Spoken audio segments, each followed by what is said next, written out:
Well, since it is 2 o'clock, and I know that Joe and I have a lot of wisdom that we want to impart, I'll get started. So I'm Allie Zendrian. We'll get into introductions in a minute, but wanted to get started in this webinar, getting a sense of where you guys are at and how you've been doing with your own brand awareness and what works for you. So I'm going to launch a poll. So the question is, what methods are you using to increase your brand awareness? So there's email marketing, social media ads, public relations, content, organic social media, a few of these. I probably should have put none of the above. Hopefully that's not the case. But as you guys are working on that, so my name is Allie Zendrian. I'm the founder of AtoZ Communications. It's a boutique financial services and fintech public relations firm. And I've had the pleasure of getting to know Joe Kozeniewski at Powerlytics. So Joe, I will turn over the introductions to you. Thank you. No, and same to you, Allie. We've had the pleasure knowing each other for quite a while, working together for a few years, and becoming entrenched in the fintech, wealth management, advisory services space. Quite an interesting world and quite a ever-changing world. It's funny when I think back on the first few times we would meet and talk and different things we talk about. It seems so antiquated now and so long ago. It's like every month or so when we talk, we say, "Are you into this? Are you trying that out now?" And how do we tell clients? How do we get advisors on that train too? So always a lot of fun talking to you. Yeah. Well, thank you. I appreciate that. And thank you everybody who's participated so far in the poll. So interestingly, so I'm glad to hear a few of these. So that's encouraging. And otherwise, it looks like we're pretty spread between organic, social, email, and social media ads. So we like social media. So Joe, let that data inform your comments moving forward. But yeah, would love to get your thoughts. So especially being at Powerlytics, what kind of data you feel like advisors are really going to need to make a difference in getting to their prospects? Yeah, so I think just in case anyone doesn't know or hasn't heard from us before, I'm head of growth marketing at Powerlytics. We are a data and fintech company working with banks, credit unions, and now closely with wealth management firms. When I say data provider, I think the key pieces are accurate, precise, and source of truth. I like using that term. What I think when you're asking about different pieces of data, I think it's either a plethora, or not enough. You can either have no data at all, no tracking, and then you kind of get into the realm of having so much and you don't know what to do with it, and you kind of got to weed out what is important, what's valuable, and what's not. And I think that's one of the key differentiators that, at Powerlytics, at what you and I do and what we work with our clients and, different people to do is to find that the good, accurate, and useful data. I think those are probably the key pieces. Absolutely. And with that information, I mean, I don't know about you, but I'm kind of over the throwing spaghetti at the wall and seeing what falls down. I mean, it really just makes a mess. And what's the point? So instead, being able to use that information and have that guide your decisions moving forward is so smart. So speaking of how we've evolved, how much do you think that your data usage has increased since we've known each other over the last 3 years or so? Oh my gosh, it's funny because for anyone who knows me or knows you, I think we're both very demand gen, very lead, very revenue ROI focused. As I'm sure most business people, most advisors, people in that realm. It's the days of throwing spaghetti and throwing something against the wall. It's not there. It's fun. It can be fun as marketers and as brand people. And then, but if you're the one writing the check, it's not as fun. You want to have that data, and be able to use it. I think the tools that have come on the market in the past 2 to 5 to 10 years just blow me away. Sometimes, I talk to people, and they'll say, "Well, I'm tracking this using a spreadsheet," or I log into LinkedIn once a week or once a month, and I look at that, and I'll say, there's so much out there. There's so many AI tools that just track and use all that and everything. And I think that's a key first step, kind of knowing what's available, what's out there, and then how you can use it and how you can implement it. There's some free things. There's a lot of free tools. There's a lot of, low cost or very usable tools. Long answer to your short question. The data that's out there, there's so much now, and it's so much easier and quicker to gather it. For that purpose, I think the key piece then is, what do you do with it? Yeah, yeah, exactly. And to your point of things that have kind of gone by the wayside. So I don't know if anybody on this call has experienced that. And if so, feel free, you guys can use the comments or the Q&A. I'll try to keep on top of that. But so back when when we previously worked together, you could send out a press release to all the reporters and you get like 80-90% coverage. Like that was just basically a given that you took the time to announce something. Heretofore it got covered. And it seems like now, at least in my experience, but I think broadly speaking as well, that's just gone away. That if you're expecting, just because you took the time to write a press release, probably put it on a distribution platform, that's going to mean that you get guaranteed coverage across the board, you're kind of kidding yourself. And instead, you got to be much more targeted and thoughtful in your approach. So it's interesting how quickly that's changed. Yeah, I think as marketers and in your and my realm and a lot of people in this call's realm, that can be a challenge. I think as a consumer of that information, I love it because you get overwhelmed with so much I don't want to say misinformation, but just an overload of information, and it might not be as applicable to you, or you kind of got to dig through and find what's meaningful. And so while that's much better for the consumer, for the reader, for the user, you're right. It is a big challenge from our side because it's not, it's not the world of 3 or 4 channels anymore. It's you have 10, 12 different streaming platforms.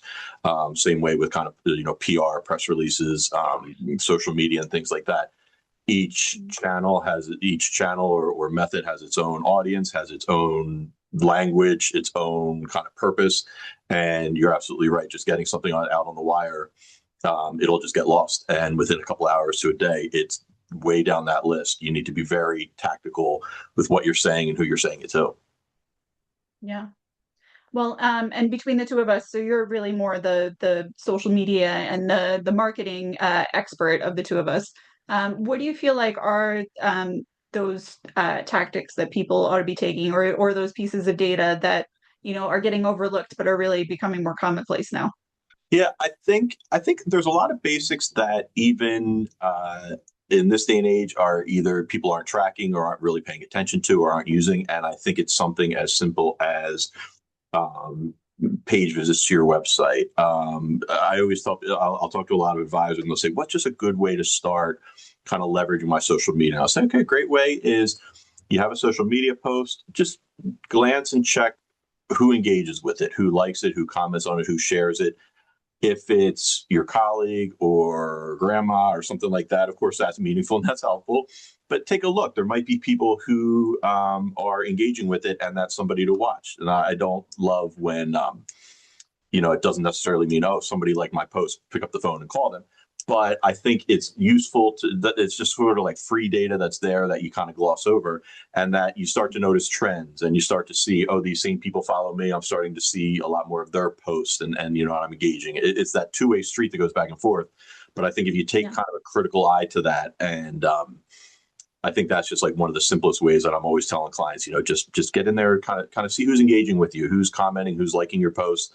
And that's somebody good, to engage back with, or kind of possibly build in your funnel.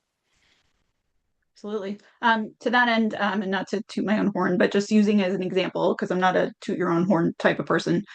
So I have 2 podcasts that I do weekly. Apparently I don't like to sleep, but so I use that content, and anyone that I see who likes it, you're kind of an instant connection of mine. So it's like using those steps of, if you liked it once, like hopefully you'll like more, and if not, then obviously I know that connection's kind of dead. But at least we've started opening the door, and now let's see how we can dance a little bit more together. No, absolutely. And please toot your own horn. I've been, a follower and a listener of your podcast and your presentations. And if anyone here is not, please do. Allie does wonderful work with probably a lot of people on this call. I see a lot of this, a lot of names and people that you work with and do, marketing materials with, and it's wonderful stuff. But yeah, I think you're absolutely right. I think having kind of seeing those names and seeing who's engaging with your things, it's kind of it's probably a bit more advanced marketing scheme, and I know probably people on this call do this, but kind of debating that intent versus commitment type of thing, and I think and what I mean is, for someone to engage with your marketing, I always tell people this: it's if you have a social media post, a like is a little bit of an intent and engagement, a comment's even more, and a repost or a share is a huge amount of intent and engagement. That shows a lot of effort, shows a lot of commitment, shows a lot of advocacy of your message. And I think, like you're saying with a podcast is it shows high intent from a consumer, but it's a lot of commitment and a lot of backing of the work that you're doing.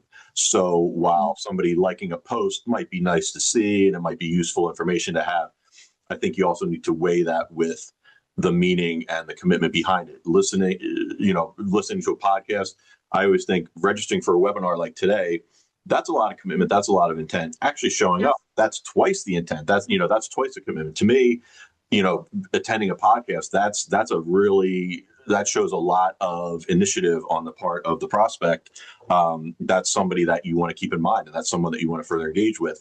The same way that everyone on this call will be getting follow-up materials from Allie and me. It's just the way it goes. So I think you're absolutely right. It's interesting you talk about a podcast, because I think that is it's a great way to show and get that intent and get that commitment from people and get that engagement, but it's also very approachable. It's not too much. It's, signing up and going to a conference, that's a lot of money. That's a lot of time. That's a lot of activity. Whereas listening to a podcast, attending a webinar, downloading a PDF type of thing, it shows a high level of commitment, but it's not unapproachable. There's not a real high barrier to entry for people. And I think that's an important piece too. You want to gauge that commitment and gauge that intent, and you want to prove it, but you also don't want to knock people out because it's way too much.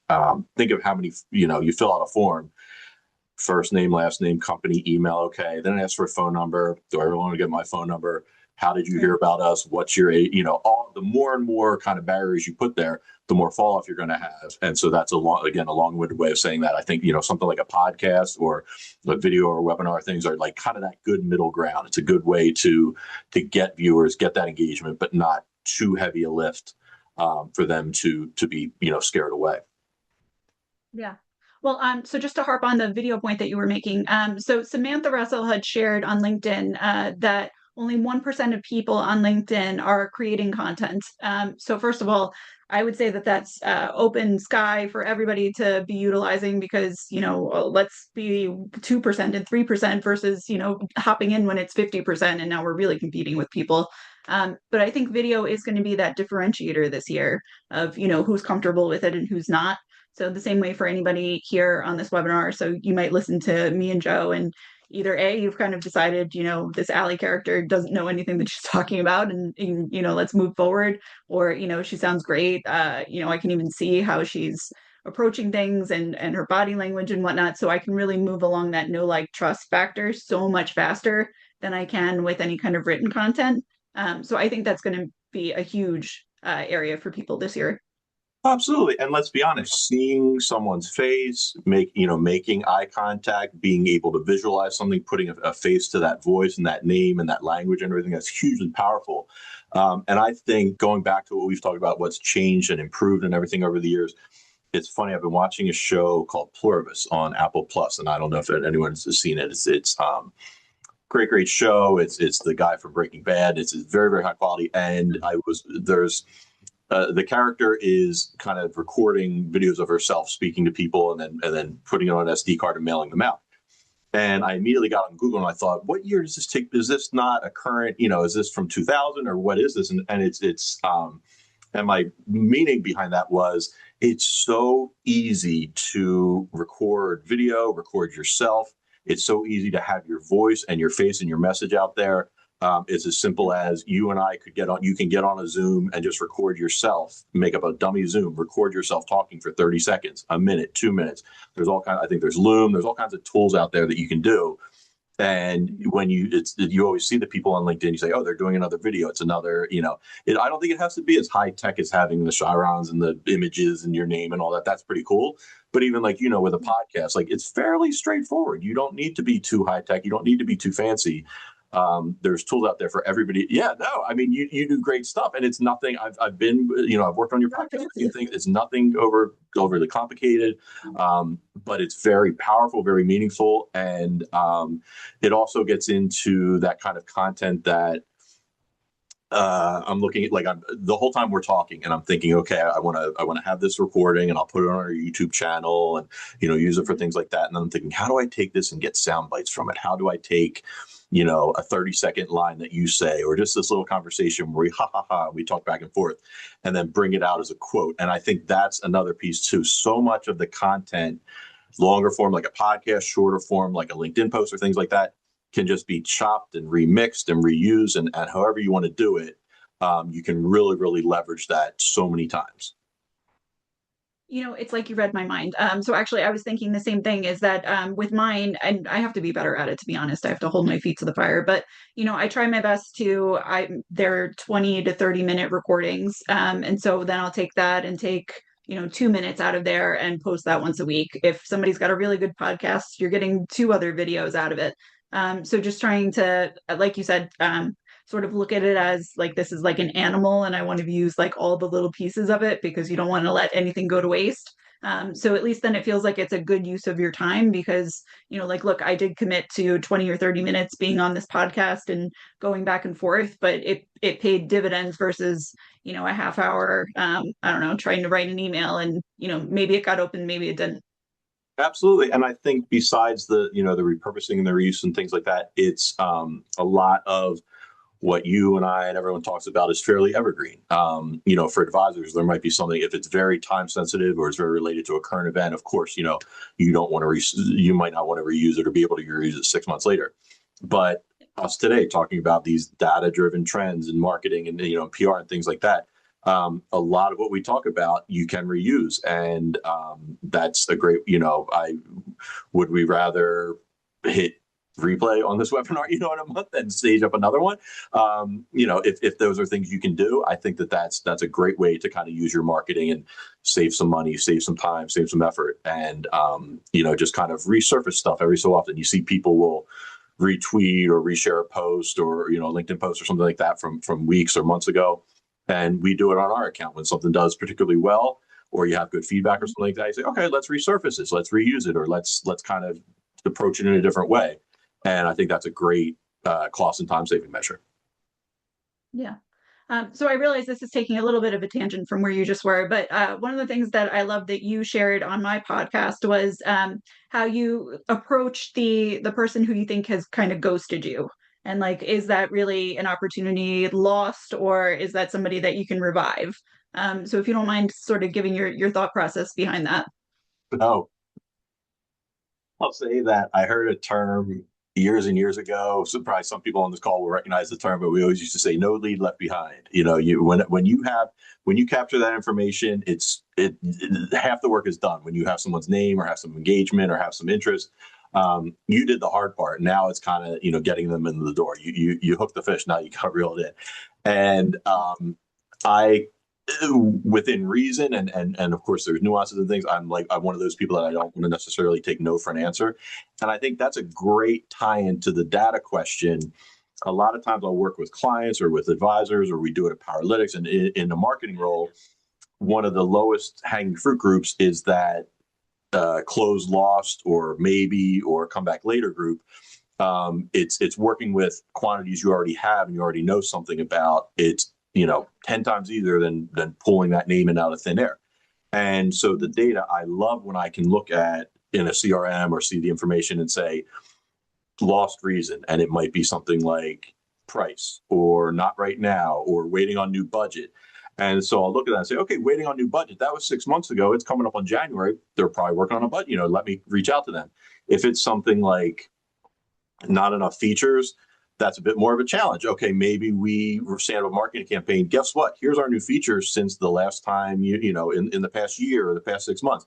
And even if there's not, if there's not much to tout or talk about, it's still another reason to reach out. Okay, it's kind of hitting that target, the right person with the right message at the right time. And the more data you have on why maybe it wasn't the right time or maybe it wasn't the right message, the more you can refine that and try again. They're sitting there waiting to become your customer. So Yeah.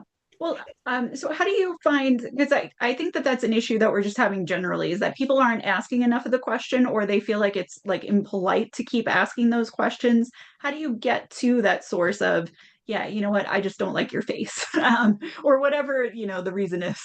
yeah, I think so. I come from like probably many people on this call. I kind of have that sales, part of that sales brain. I'm a marketing lead gen kind of branding person, but I'm also have a past in sales. And to me, I'm not a pushy guy. I don't, I'm not going to be aggressive or anything. But I think, until a no, it's not a no. You know what I mean? Like it doesn't exist. I think it goes back to that kind of the right message at the right time. And I'm sure I know there's millions of studies and people have experience in things. How many emails are too many? How frequent communication is not enough or too much? And I think your gut will tell you.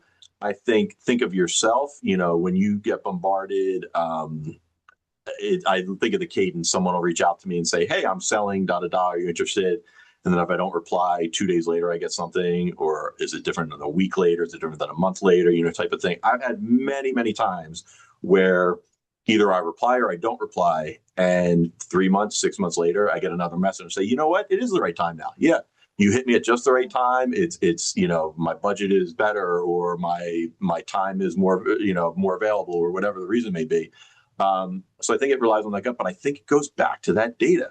I'm such a nerd with our CMS and with our messaging and things like that, that I will study like a book, the email send times and the open rates and things like everyone will ask me, well, what's the best or worst time to post to social media? And I'll say, to the typical person, I don't think it needs to be that precise. But think about it, sending an email Monday at 8 a.m. is probably not going to be the best use of it.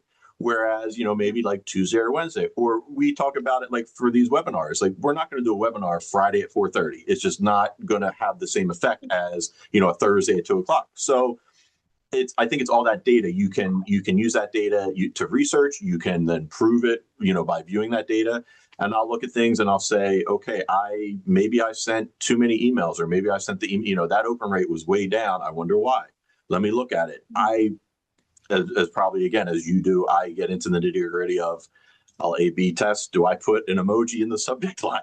Like things like that to the average viewer are probably not noticeable, or maybe not consciously noticeable, are very noticeable and very important to us. So I think that that it all goes back to that data. It's there. It's probably available to you, and it's all in the interpretation. It's on the gathering and then interpretation, and what do you do with it? And just to plug data and I think more people using their own data. So I've had a lot of successes this year from a public relations standpoint of firms looking at their own data and saying, okay, well, what is this? What story is this telling? And you might think that you don't really have something there, but is that a trend that you're not seeing across anywhere else? Do you have like a very specific clientele that this speaks to? So I think taking a look also within yourself and saying, okay, well, what data is it that I have access to? Because the thing that I'm also noticing is that reporters are less interested in here's the trend and here's how we're thinking. Like they want to see the numbers behind it. You can't blow smoke and say, oh, we think that 10 times more people are going to do this. Show me 10 times more people. It's the So bottom you line. really having It's all that information there is critical. Absolutely. Like you're saying, how we'll say, well, you don't want to throw something against the wall. Guess what? These big money making, for-profit type of companies and the social medias and the press and all that of the world, that's their number one line. It's not, we think we can be creative and clever and fun, but if it's not getting viewers, if it's not getting clicks, it's not going to go. So and that I think trickles all the way down to being, a sole proprietor of your business or an advisor or things like that. It's either your time or money that you want to make, get the most out of. And that's completely where the data is going to tell you exactly what you're doing right and exactly what you could be improving on. So you were talking before about research. So I researched myself recently. I was just curious in this world of AEO or answer engine optimization, whatever it is that we're going to wind up calling it. So I Googled myself, and for anybody who is doesn't know me, I was a reporter. That's how I got started in my career. So never mind that, I have my own company website. Like I said, I produce two podcasts every single week. This, that the top placements that are listed under my name are placements from 10, 15 years ago when I was at Forbes in the Street. But why is that? Well, it's because those third party sites have, that great credence and validation and whatnot. So those are showing up top. So I think that this is also going to be the year of making sure that whether it's, obviously getting interviewed by any of these outlets is king, but also, are you getting an award from them? Are you speaking at one of their conferences and therefore they're promoting you and lending that brand validation to you? Are you do you have your thought leadership on their page? So I think third party validation is also going to be pretty huge this year. Absolutely. It's we've been, mapping out our 2026 marketing and revenue, plans and things like that. And one of our key pushes is going to be constantly improving and increasing our thought leadership and our branding awareness and things. And I think for wealth managers and for advisors and things, it can be fairly straightforward. Are you going to get interviewed by the Wall Street Journal? Maybe not. But there are I've seen a lot of advisors who will get quoted in local newspapers, or they have an event and make sure that their picture gets in there, or, so-and-so hosted this benefit for whatever. And you're right. It's that third party. It's like, okay, it's not just me writing something about, I'm so great, please, it's saying it's reaching new corners and new viewers, but it's also that validation. It's showing proof that you're legit, you know what you're doing, you're successful, you can help others be successful. I think that's a huge thing. I love so much. I think sometimes of the emails or the newsletters I read or the websites I go to or articles and things, and it's so often, I think thought leadership is kind of a nebulous term, but I think it's so much more. I'm more interested in more reading things that are kind of less number heavy and less rigid and a bit more real world applicable. And I think hopefully that's something like our talk, this webinar today and your podcast and things, I think are very valuable uses of that, where you're not just spouting off numbers or stats. You're actually saying, here's a real world case of something that happened, or here's a client I've worked with who said this worked or this didn't work or things. And that's basically thought leadership. You're a leader in your space. You know what you're talking about. People should and will want to read that and want to hear from you. Same for an advisor. You know your stuff. You're an expert in what you do. You want to impart that message and gain new clients from that. Having that message out there and having someone else validate that, yes, they do know what they're talking about. They are a useful source for you. That's huge. I think it's very, very beneficial. Yeah.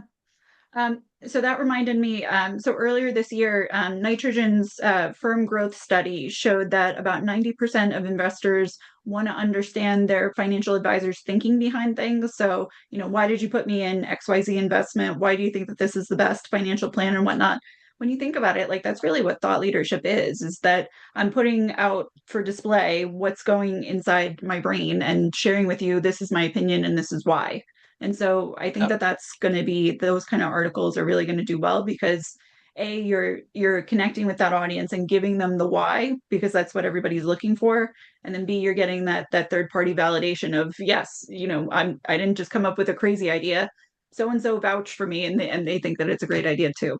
It's that human element, and I think by having your thought leadership, but by being a known quantity, things like that, I think you're right. It helps people kind of see, it helps people relate to you. It helps people see where you're coming from. I mean, I've been in this business for years and years. I know my stuff, and I still work directly with an advisor. And I think, I'll say sometimes people say, oh, you know the ins and outs, and I say, I want to work with this person or this group because I know what they're thinking. They care about me. They care about my family, my resources and things like that.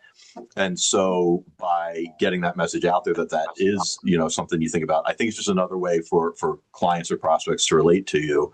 That is maybe not as aggressive. It might be kind of more of an unconscious or less conscious decision, but it's definitely there. And I think it's hugely, hugely powerful.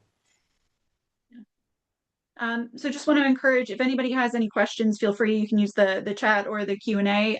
But Joe, also, do you want to talk about Powerlytics and how you guys are leveraging data for financial advisors? Yeah, sure. So we have been around for quite a few years, have done quite a lot of work with banks and credit unions, and in the past year have launched a new product called True Wealth. We're newer to the wealth management space, but as that's my realm and my bread and butter, I love talking about it and love talking to people in that space. We are a data provider, and we provide source of truth, very accurate, very precise marketing data for advisors. So it's a kind of self-serve dashboard that advisors can go and use and find contact information, find income verification, investable assets, all kinds of data around individuals, around every individual in the United States, backed by IRS source data. And what what a potential user would do is take that information to discover untapped prospects, to maybe build deeper relationships or usage of current prospects or current customers. But it's basically it's marketing data for the advisor to discover new sources of business. And what the advisor then would do could be something internal, like we're saying, these little tips like you can email these people, you can reach out to these people, communicate to them. You have a lot more insight into what they're doing, who they are, where they live, that type of thing. And you can tailor your messaging then. You can tailor the timing and the cadence and the, different ways that you communicate, different messages you send to them. And we just see so much better, like you're saying, just so much better return on investment on using a tool like True Wealth, or like any of these any of the data you can get. It just really cuts down on all that noise and all that back and forth. I think very valuable. And then what an advisor or what a wealth manager could potentially do then is work. I'll plug you now. Work with someone like you on the PR, on the marketing, on the content, and things like that. You have that data. Hopefully it's not just sitting in a folder on your desk or in an Excel spreadsheet.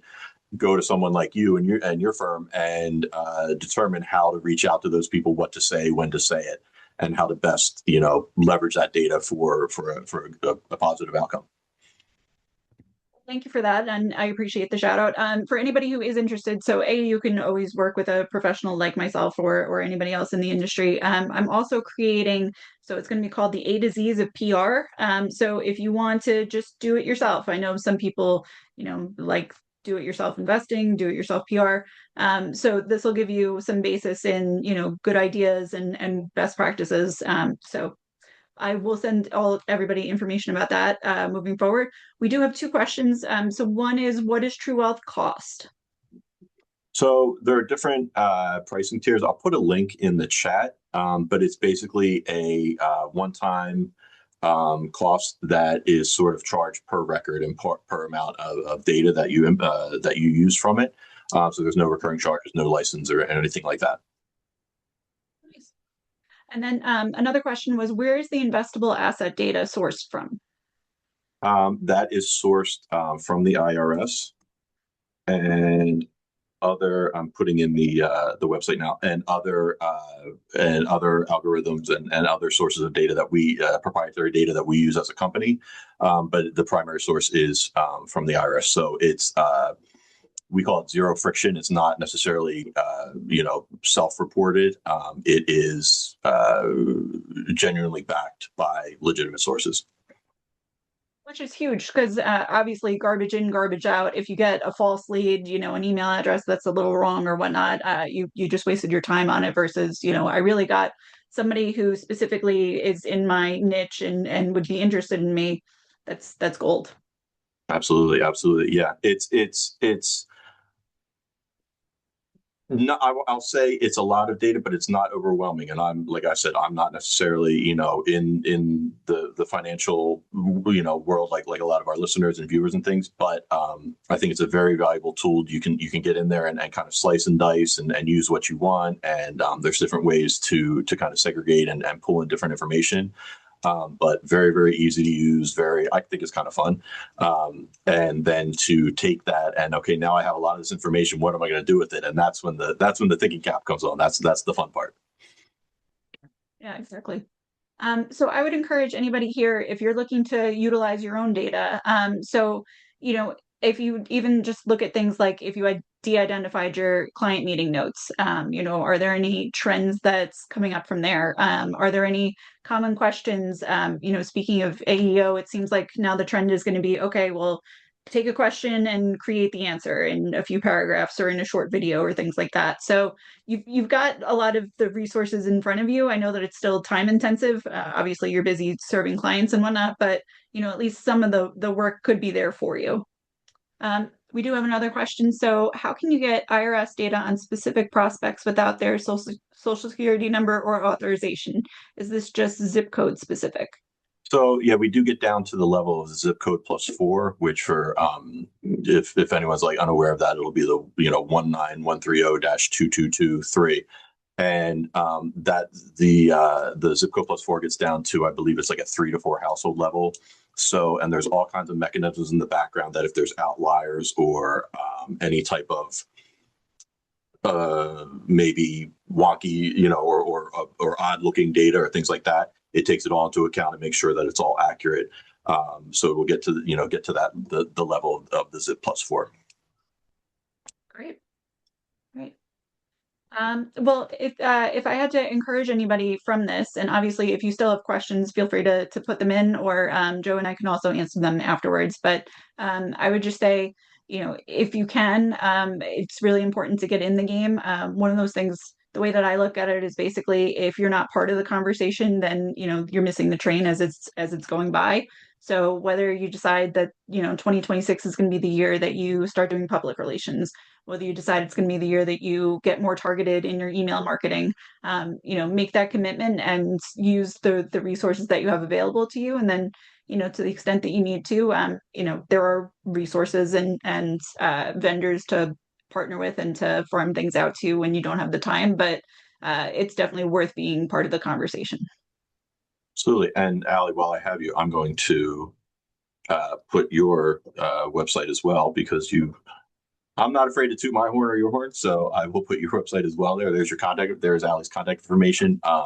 But for those who maybe don't know Allie as well as I do or haven't worked with her in the past, also another great resource and another great person to kind of follow and communicate with. And please do that too. If I'm fairly active on LinkedIn, Powerlytics is very active on LinkedIn. Please follow our page, connect with me, and with Allie as well. And we're happy to. We're marketing nerds. We're data nerds. We're happy to happy to chat and talk turkey. Yeah, absolutely. Yes, please feel free to use us as resources. So thank you guys so much. If you have any questions, you have both Joan and my email addresses, but thank you so much for your time and happy holidays. May we all have a blessed and happy and healthy new year. Thanks, everyone. Take care. Take care, guys. Allie. Bye.